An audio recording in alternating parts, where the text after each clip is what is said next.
이재명 대표의 지난 대선 후보 선거 공약이 뭐였습니까? 이재명은 합니다.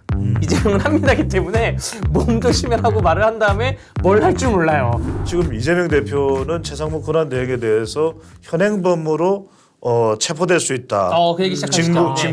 직무유기로 이런 이야기를 하는데 제가 궁금한 건 제가 강 변호사한테 묻고 싶은 거예요. 근데 자, 왜 불일치하냐면 선고를 빨리 내려라고 하는 것은 지금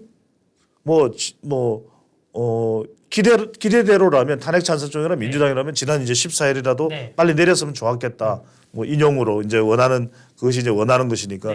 그런데 지금 망한영 헌법재판관을 임명하게 되면은 재판 선고일이 더 늦춰지는 거 아닌가? 아니 그러니까 저는 이게 불일치되는데 이 불일치가 왜 이러냐는 거죠. 그렇죠. 앞뒤가 안 맞는데 아마 민주당에서는 믿고 있겠죠. 마은영 재판관을 임명하면 마은영 재판관이 신임 만약에 재판관이 임명이 되면 기록을 들춰보지도 않고 바로 그냥 탄핵을 인용할 거라고 그런 확신의 믿음이 있는 것 같아요. 민주당에.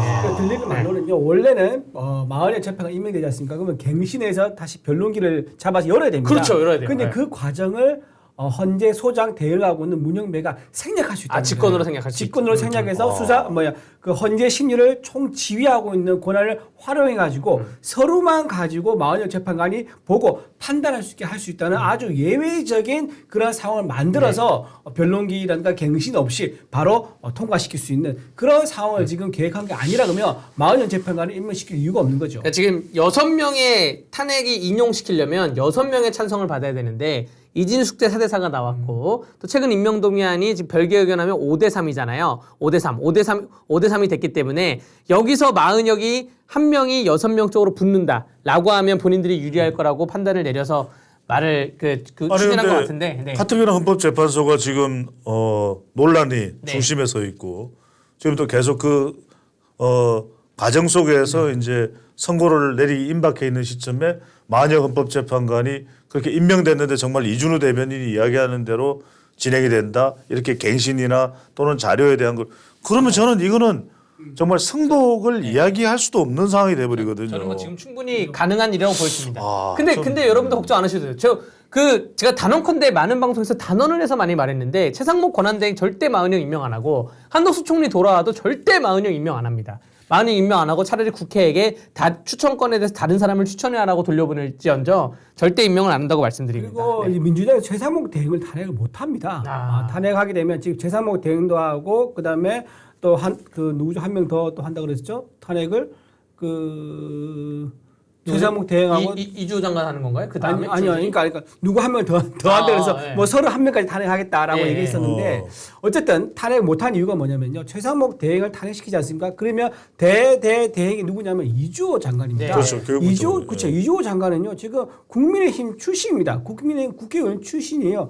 그분은 더 강경하죠. 더 강경하게 마은혁 재판관 후보를 임명 안 할 겁니다. 그러면 실익이 없는데 민주당에서 이렇게 탄핵의 마일리지를 쌓아가면은 아무래도 지금 윤석열 대통령이 비상계획을 선포할 수밖에 없는 이유가 탄핵 남발이라고 그랬는데 탄핵 남발에 대해 한 겹 더 쌓아간 거 아니겠습니까? 그렇다면 오히려 더 민주당에 부담이 되겠죠. 그러니까 탄핵을 시켜서 실익도 없고 또 비상계엄 사유의 정당성을 더 올려주는 그런 선택을 민주당이 할 일은 없다. 그래서 지금 이 최상목 대행을 탄핵시키겠다는 것은 굉장히 민주당의 뻥에 가깝다라고 좀 말씀드립니다. 박찬대 원내대표나 민주당이 지금 용어를 최후 통첩이라는 용어를 썼는데 그 전에도 뭐 특단의 조치를 취하겠다, 그렇죠. 우리가 결단을 내리겠다 이런 말을 많이 썼기 때문에 뭐 특별하게 뭐 조치나 뭐 그런 없을 거라 보여지고요. 그런데 자 아까 말씀드린 이재명 대표가 오늘 이 얘기하시죠. 오늘 최고위원회의에서 우리 썸네일 얘기. 최상목 권한대행이 직무이기 현행범으로 체포될 수 있다. 몸 조심하라. 여기에 대해서 일단은 제가 먼저 포문을 열자면 좋습니다. 두 가지 관점에서 포문을 열게요. 하나는 정무적인 관점에서 이건 정말 이게 좀 궁금한 게 민주당의 당대표실에 있는 비서실들 보좌진들이 메시지 팀이 써준 글이냐.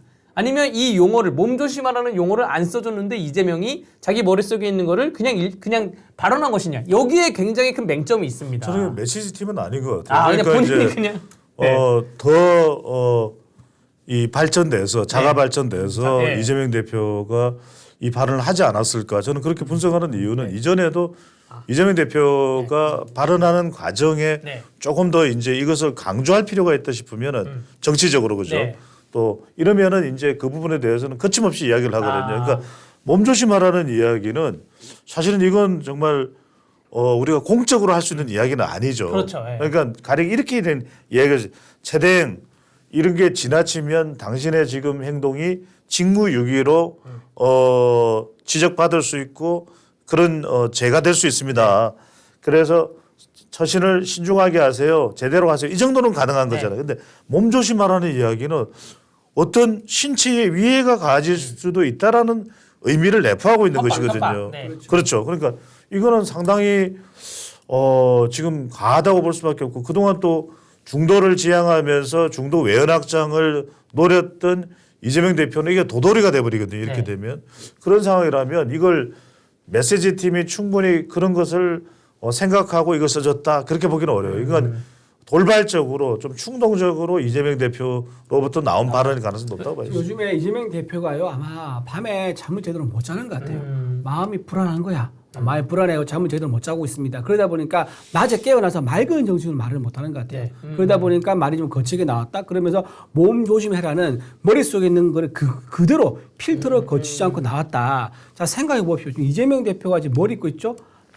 방검복이라고 해가지고요. 본인은 방검복이라 가지고 안전하게 몸을 감싸주는 방탄복, 방검복을 입고 있는데 그런 상태에서 최상목 대왕한테 몸 조심해라. 그러니까 본인은 방탄복이 있고 상대한테는 몸 조심해라. 그게 무슨 의미입니까? 그러니까 무슨 조폭대로 하는 얘기인 거죠. 아까 말했듯이 눈 깔아, 눈을 안 깔아서 탄핵시킨 것처럼 나는 방탄복이지만 니는 안 드러나 보자라고 하면서 협박하는 거. 이 신체에 대한 협박 이것도 협박 현행범으로 체포할 수 있습니다.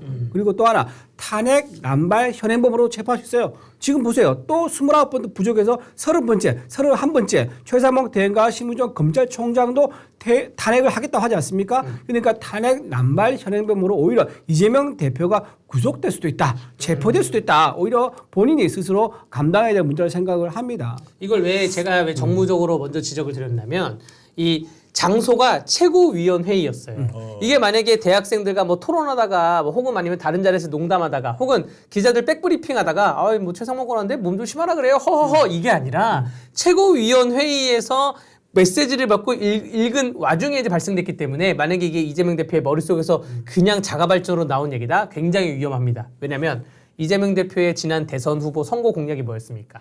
이재명은 합니다. 이재명은 합니다기 때문에 몸 조심해라고 말을 한 다음에 뭘 할 줄 몰라요. 정말 영화 아수라 같은 일이 벌어질 수도 있기 때문에 그런 문제가 발생하는 거고. 자, 법률적으로 말씀드리자면 현행범인 체포 못해요. 현행범인 체포가 형사소송법 제211조에 있습니다. 다음 각 호의 어느 하나에 해당하는 사람은 현행범인으로 본다.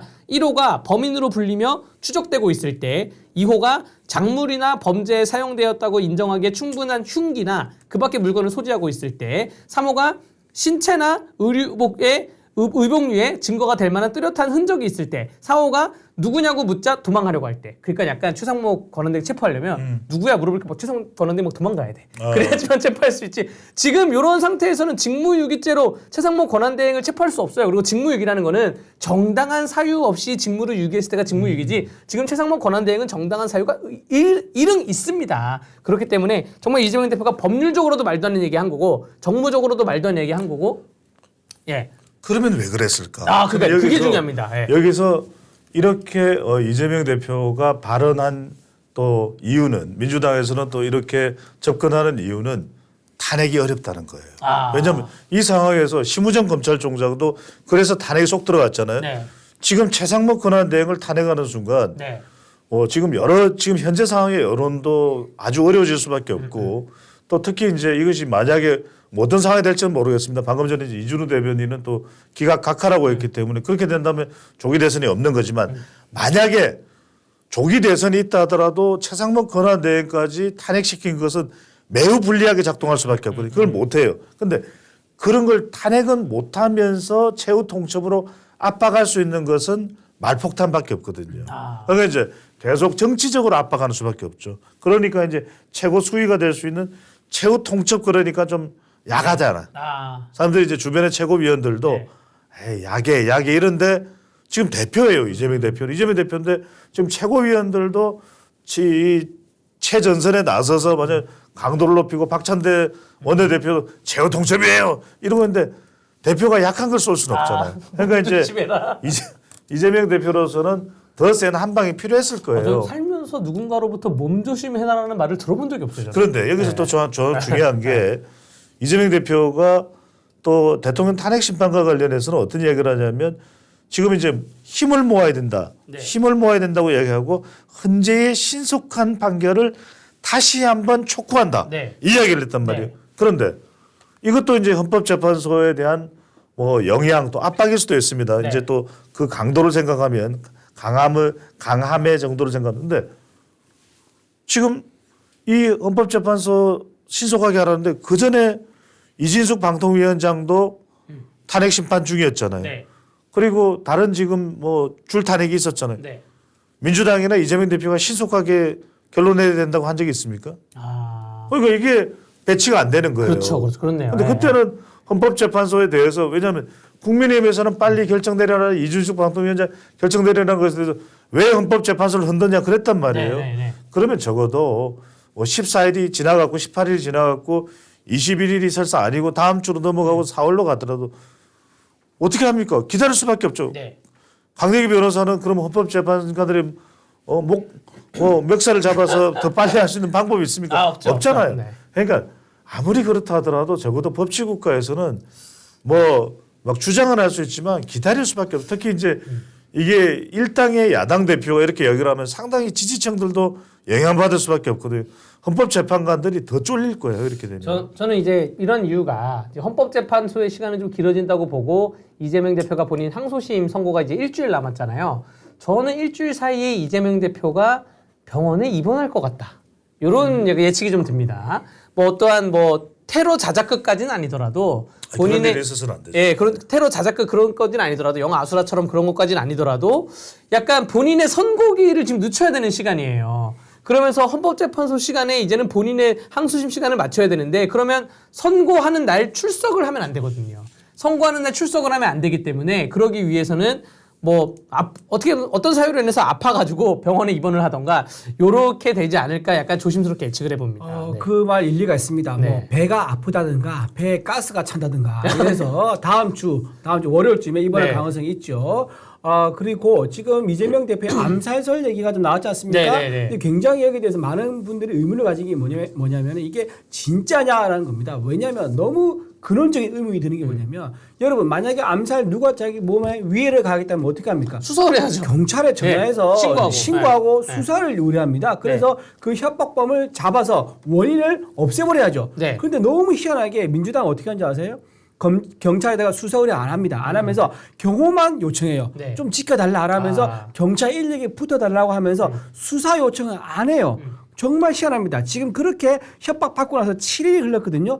7일 동안 계속 언론을 통해서 협박받고 있다, 제보가 왔다라고 하면서 그 받은 문자 있지 않습니까? 네. 그 문자를 경찰에 제공하지 않고 있습니다. 그러니까 경찰에서는 어떻게 해야 되냐? 일단 경호 요청을 하면요. 경호 요청은 실체가 있든 없든 확인하지 않고 네. 일단 들어줄 수 있다고 하더라고요. 근데 수사는 달라요. 수사는 본인이 신청을 해야지만 수사를 할 수 있는 건데 수사를 못하게 하면서 경호를 요청해달라? 경찰은 난감하죠. 난감하지만 많은 국민들이 보기에는 이걸 가지고 예측할 수 있습니다. 이 본인이 받고 있던 협박, 암살 협박에 대해서 이게 실체가 없을 수도 있겠구나. 만약에 실체가 있다 그러면요. 본인이 밤에 잠을 잘 수 있습니까? 네. 불안해 잠 못 자잖아요. 그러면 신고해가지고 나쁜 놈 잡아줘 라고 하는데 그걸 안 하고 있는데 지금 현재 얼굴은 산송장 비슷하단 말이에요. 그러면 이건 암살 협박을 받고 있는 게 아니라 다음 주 수요일이 시간이 점점 더 가까워지는 거에 대한 불안과 스트레스 그거를 지금 나타내고 있는 거다 이렇게 봐야 되고 또 하나 말씀드리면 암살설 정치인들의 암살설이 굉장히 정치적으로 활용된 사례가 많습니다. 가까운 예로요 러시아 푸틴이 있습니다. 2012년 러시아 대통령 선거가 있었습니다. 그때 푸틴의 암살설 얘기가 있었어요. 네. 측근들이 그 얘기 흘립니다. 그러면서 어떻게 홍보한지 아세요? 러시아의 국적 안정을 위해서는 푸틴이 대통령에 더해야 한다. 그래서 암살 위협으로부터 보호받게 해줘야 된다. 이런 식으로 선거운동을 한 거예요. 암살을 받고 있으니까 대통령이 되면 암살 위협에서 안전할 수 있다. 이 논리거든요. 그렇게 실제 대통령이 됐어요. 그런 걸 차용한 게 아닌가라는 의심이 들 정도입니다. 그래서 이런 의심을 해소하기 위해서는 수사 의뢰를 하세요. 경찰에 신고를 하세요. 그러면 다 해결된다는 말씀을 드립니다. 요거 경찰 신고하잖아요. 한 5일 만에 문자 보낸 사람은 바로 잡을 수 있어요. 바로 잡고 문자 보낸 사람 잡으면 문자 왜 보냈어요? 그러면 저도 누구한테 들었어요. 그럼 그 사람 또 바로 잡을 수가 그렇죠. 있어요. 바로 사실관계가 나오는데 왜 고소 못하고 왜 수사를 못하냐? 민주당의 아픈 전례가 있죠. 추미애 장관이 법무부 장관이 수사 지휘를 했다가 드루킹을 잡았는데 알고 보니까 김경수였어요. 그래서 이 아픈 문자 추억이지. 이 문자에 대해서 괜히 수사를 했다가 민주당 진영에서 보낸 자작극 수사 문자면 그러면 이거 이상해지는 거거든요. 정청래나 김민석이 보내서 그렇게 그럼 했습니까? 이상해지거든요. 그런 거 없겠죠? 네. 정치적 위해나 또는 이제 테러에 있어서는 안 안 되죠. 되는데 그건 진짜 아닙니다. 근데 네. 여기서 중요한 건 방금 전에 강 변호사가 말씀하셨듯이 이 부분입니다. 첫 번째는 뭐냐면 저는 이게 약간 국가 간 관계에도 영향을 줄 수가 있어요. 왜? 네. 그 위해 또는 뭐 암살 위협 제보가 들어오면서 그 저격의 총이 권총이 또 러시아제다. 그러면 물론 뭐 러시아제라고 해서 러시아하고 무관할 수도 있습니다만 이게 상당히 국가 차원에서는 곤란해질 수 있는 가뜩이나 지금 러시아에 대한 게 한러 관계가 경색돼 있지 않습니까? 그죠? 그다음에 두 번째는 뭐냐면 이게 또 전직 HID 폭파 전문 네. 그 부대가 있어요. 또 하나는 이제 707 이번에도 나왔던 그 대통령 비상계엄 과정에 나왔던 707 특임단 출신이다. 그러면 이건 실제로 그 특수훈련을 받은 부대의 요원이라면 네. 실제 이 현직이 아니라 전직이라고 하더라도 그 부대는 어떻게 되는 겁니까? 기강이 얼마나? 아니 그 상당히 이거는 정확하게 불분명하게 할 건이 아니라 정확하게 할 필요가 있는 것이고 제가 이 말씀 드릴게요. 짧게. 우리 이준호 대변인이 잘 말씀하셨습니다. 이게 지금 어떤 상황이냐면 지금 한 주 전과 지금이 상황이 달라요. 한 주 전에는 상당히 이재명 대표가 여유를 가질 법도한 그런 상황이었어요. 왜 선거가 거의 뭐 임박한 그런 상황이었고 또 선거도 대체적으로 좀 인용적으로 가는 건 아니냐라는 그런 또 기대가 가능했고 근데 지금 상황이 세 가지가 달라졌어요. 하나는 뭐냐? 지금 이재명 대표는 선거일이 확정이잖아. 26. 네. 딱 도장이 찍혀 있어요. 근데 윤석열 대통령은 언제냐? 지금 우리가 지금 방송하는 이 시간까지도 불투명해요. 네. 그러니까 이게 완전히 더군다나 이제 구속 취소로 석방이 돼 있는 상태죠. 네. 그럼 두 번째는 뭐냐면 이재명 대표의 공직선거법 위반 2심에 대해서는 상당히 지금 법 전문가들이 이건 뭐 법 전문가들이 하는 이야기입니다. 강 변호사도 그 이야기했죠. 유죄 가능성이 높다. 네. 왜 1심에서 크게 달라질 만한 내용이 없다라는 거예요. 완전히 보는 시각 자체를 바꾸지 않으면. 근데 지금 윤석열 대통령은 인용 또 최근엔 각하가 또 부각이 됐단 네. 말이에요. 네. 또 기각도 있죠. 그러니까 거의 유죄 확정에 가까운 이재명 대표에 비해서 윤석열 대통령은 오히려 선택지가 더 넓어져 버렸다. 세 번째는 뭐냐. 8년 전에는 이게 이제 제가 말씀드리는 것은 아직 헌법재판소 심판 결과 안 나왔지만 만약을 말씀드리는 겁니다. 조기 대선으로 간다 하더라도 8년 전에 보십시오. 그때는 보수가 와르르 무너져 있기 때문에 네. 말 그대로 당시 문재인 후보가 땅 짚고 헤엄치기였어요. 그래서 부산에서도 득표 1위, 그다음에 울산에서도 득표 1위야. 경남에서만 홍준표 후보보다 조금 모자랐거든요. 네. 그때는 또 보수가 균열됐잖아요. 근데 지금 상황을 보면 그것도 아니야. 보수가 적어도 뭐 조금은 내용이 안에서는 다를지 몰라도 지금 국민의힘이 쪼개진다 이런 이야기 안 나오거든요. 네. 그러니까 설사 조기 대선으로 가더라도 땅 짚고 헤엄치기라는 보장이 없어요. 불투명해. 그러니까 이게 이런 상황이다 보니까 이재명 대표의 마음이 지금 편할 수가 없어요. 상당히 정치적으로도 불안한 상태일 가능성이 있다는 거죠. 그 이렇게 편안하지 않은 불안한 상태에 대해서 정신건강의학자들이 항상 하는 말이 있어요. 내려놓으면 된다. 모든 걸 내려놔라. 모든 걸 이재명 대표가 당대표 내려놓잖아요. 그럼 민주당이 정말 좋아할 게 뭐냐면 민주당에 있는 실무진들은 지금 탄핵 인용을 기다리면서 조기 대선을 준비하고 싶은 사람들이에요. 민주당 사람들은. 근데 그걸 왜 지금 준비 못하냐. 사실 박근혜 대통령 탄핵 때만 하더라도 미리미리 준비했는데 지금 왜 준비 못하냐. 이재명이 당대표이면서 대선 후보 등록을 못하기 때문에. 그렇기 때문에 뭔가 결과가 만약에 당대표에서 내려왔는데 탄핵이 기각되면 다시 당대표 못 돌아오니까 그런 문제 때문에 지금 못하고 있는데 이재명 한 명만 내려놓으면 모든 게 다 해결될 수가 있습니다. 네. 참 좋은 말씀이고요. 정치에 이런 말이 있습니다. 불안을 지배하라 이런 말이 있습니다. 이게 무슨 말이냐면요. 불안을 국민들이 불안해하고 있는 것을 해결하거나 해소하는 게 정치인들의 덕목이고 의무이다 이 말인데 지금 이재명 대표가 어떻게 했죠? 불안을 이용해서 국민을 지배하라 이런 식으로 가고 있단 말이에요. 본인 암살서를 스스로 내보낸다든가 지금 말씀드린 순간 우리 배종찬 소장님께서 급한 일 때문에 자리를 비우고 있는 모습을 여러분 실시간으로 보고 계십니다. 네, 몸 조심해서 들어가십시오. 네, 감사합니다. 자, 이런 식으로 불안을 이용해서 국민을 지배하는 이재명 대표의 성향이 또 나타났다. 언제냐? 바로 김어준 씨가 국회에 왔을 때입니다. 그때 김어준 씨가 뭐라고 그랬죠? 본인도 암살 유혹을 받았다 얘기했습니다. 네. 그때 최민희 과방위원장이 어떻게 했습니까? 김어준 씨가 본인이 받은 얘기를 본인의 주장을 말만 할 수 있게 하고요. 그걸 검증할 수 있게 거기 있는 국회의원들이 질문하는 것을 못하겠어요. 네. 신빙성을 못 따지게 해요. 네. 그러니까 김어준 주장이 진짜냐 가짜냐를 못 따지게 몰랐어. 만들었단 말이에요. 네. 그게 지금 똑같이 이어지고 있는 거예요. 네. 그렇게 해서 이재명 대표도 나 암살 위협 받고 있다 하면서 이게 진짜냐 가짜냐를 못 따지게 하는 이 전략이 너무나 흡사하다. 과거에 공산주의나 사회주의 국가에 썼던 정치 전략, 선전선동 전략이랑 너무 흡사하다. 네. 이렇게 말씀을 드립니다. 아니 그 지금 몸 조심하라는 발언이 오늘 아침에 나왔는데 네네. 그 이후에 이 발언에 대해서 수많은 언론이 분석하고 있는데 정작 본인이 이 발언에 대해서 내가 뭐 발언한 게 맞다 아니다 뭐 잘했다 못했다 어떤 속뜻이 있다 이런 얘기에 대해서는 아직 그 어떠한 이런 방구도 안 하고 있습니다. 제가 보기에 이거 해결할 수 하나밖에 없습니다. 몸조심 하라고 했더니 진짜 몸조심 하더라. 라고 하면서 본인이 과거에 했던 말 있잖아요.